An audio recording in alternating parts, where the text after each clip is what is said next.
Hello viewers, welcome to our story channel. আমি রুত্রেখা France থেকে বলছি। আশা করি বন্ধুরা তোমরা সকলে ভালো আছো। আমিও ভালো আছি। মেয়েকে মিউজিক স্কুলে দিয়ে বসে আছি, তো ভাবলাম বন্ধুদের সাথে কিছু কথা শেয়ার করি। তো দেখো আমি যে পার্কিংয়ে আছি, পার্কিংটা কি সুন্দর এবং আজকের ওয়েদারটা খুবই সুন্দর। তো তোমাদের সাথে একটু গল্প করি বন্ধুরা, তাই গল্প করতে চলে আসলাম।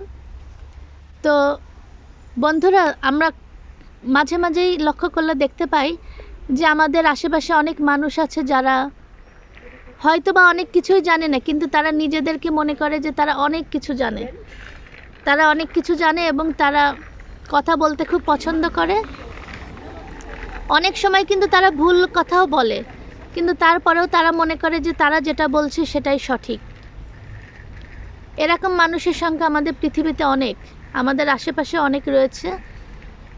তো এরকম সমস্যার সম্মুখীন আমরা কিন্তু অনেকেই পড়ি, যে হয়তো বা বন্ধুরা তোমরা কোনো একটা কথা বলতে যাচ্ছ, কিন্তু সে তোমার কথাটা বলতেই দেবে না, সে নিজের কথাই বলে যাবে এবং এমন ভাব করবে যে সে অনেক জানে। তো এরকম প্রবলেমে আমরা অনেকেই পড়ি। তো সেই ক্ষেত্রে আমার সলিউশন হচ্ছে এটাই, যখন তোমার আশেপাশে এরকম মানুষের সংখ্যা দেখবে এবং দেখবে যে তারা কথা বলে অনেক খুশি হচ্ছে, তখন তাদের কথা বলতে দাও। তাদের কথা বলতে দাও। তোমার দুটো কান আছে, তুমি শুনবে, এক কান দিয়ে শুনবে আর এক কান দিয়ে বের করবে, কিন্তু তাদের কথা বলতে দাও বন্ধুরা। তারা যদি কথা বলে খুশি হয়, হোক, এতে তো কোনো ক্ষতি নেই। তো এই জন্য বলতে চাই, যারা কথা বলতে পছন্দ করে তাদের বলতে দাও। এই জন্য কিন্তু একটা প্রবাদও আছে যে সবসময় কথা বলতে হয় না, শুনতে হয়। তো আমাদেরকে এজন্য শোনার আগ্রহটা দেখাতে হবে এবং আমরা কথা শুনবো। আমাদের আশেপাশে যারা কথা বলবে তাদের কথা আমরা শুনবো। সেক্ষেত্রে অবশ্যই একটু ধৈর্যের প্রয়োজন হয়। জীবনে ধৈর্যটা আসলে অনেক ইম্পর্টেন্ট। ধৈর্য ছাড়া কোনো কিছুই সম্ভব না। যেমন মনে করো, ধৈর্য থাকলে কি কি হয়, ইউটিউব খুলেছি, এটাতেও কিন্তু অনেক ধৈর্যের প্রয়োজন। ধৈর্য ছাড়া ইউটিউবে সফলতা সম্ভব নয়। পড়াশোনা শুরু করেছি আমরা যারা, তারাও জানি যে পড়াশোনাও ধৈর্য ছাড়া কমপ্লিট করা সম্ভব নয়। একবারে তো আর কেউ এসএসসি পরীক্ষা দিতে পারে না, সবাইকে স্টেপ বাই স্টেপ পড়াশোনা করতে হয়। ক্লাস 1, 2, 3, 4 এভাবে করে পড়তে পড়তে একসময় সে ইউনিভার্সিটি শেষ করে ফেলে। তো সব কিছুতেই ধৈর্য দরকার। হয়তো বা খুব ওয়েদার খুবই গরম, মানে এত গরম সবাই বৃষ্টির জন্য অপেক্ষা করে, সেক্ষেত্রেও ধৈর্য দরকার। ধৈর্য ধরে বৃষ্টির জন্য অপেক্ষা করতে হয়। তো আমাদের লাইফে আসলে সব কিছুর জন্যই ধৈর্য দরকার। তো এই জন্য বলছি বন্ধুরা, এরকম আমাদের আশেপাশে যখন অনেকে অনেক কথা বলবে, সেই কথাগুলো ধৈর্য ধরে সবাই শোনো। হয়তো বা সেই কথার মধ্য দিয়ে আমরা কিছু শিখতে পারবো। আর যারা বলে খুশি হয় তাদেরকে বলতে দাও। আর আমাদের শোনার ধৈর্যটা আমাদের আরও বাড়াতে হবে, আমরা সবার কথা শুনবো।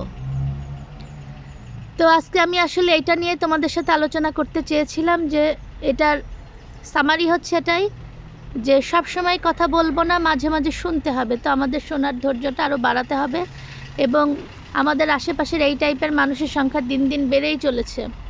সবাই মনে করে যে তারা নিজেরাই সব জানে, আমরা কিছুই জানি না। আর সেই কারণেই কিন্তু আমাদের ধৈর্য ধরে এটা শুনতে হবে। সো আমাদের ধৈর্য বাড়াতে হবে এবং আমরা যারা কথা বলতে চাই তাদের কথা শুনবো। তো বন্ধুরা, তোমাদের লাইফে যাদের যাদের এই প্রবলেম আছে, আমার ধারণা অনেকেরই এই প্রবলেম হয়, যে অনেকেই তাদের অনেক কিছু বলে, কিন্তু সবসময় শোনার ধৈর্য আসলে অনেকেরই থাকে না।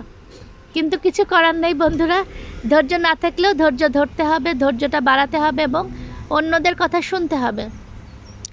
তো আসো বন্ধুরা, আমরা সবাই আমাদের ধৈর্য বাড়াই এবং ধৈর্য বাড়িয়ে অন্যদের কথা শোনার আগ্রহটা আমাদের দিনে দিনে আরও বাড়ানোর চেষ্টা করি। তাহলেই দেখবা কোনো কিছু নিয়েই আর প্রবলেম হবে না।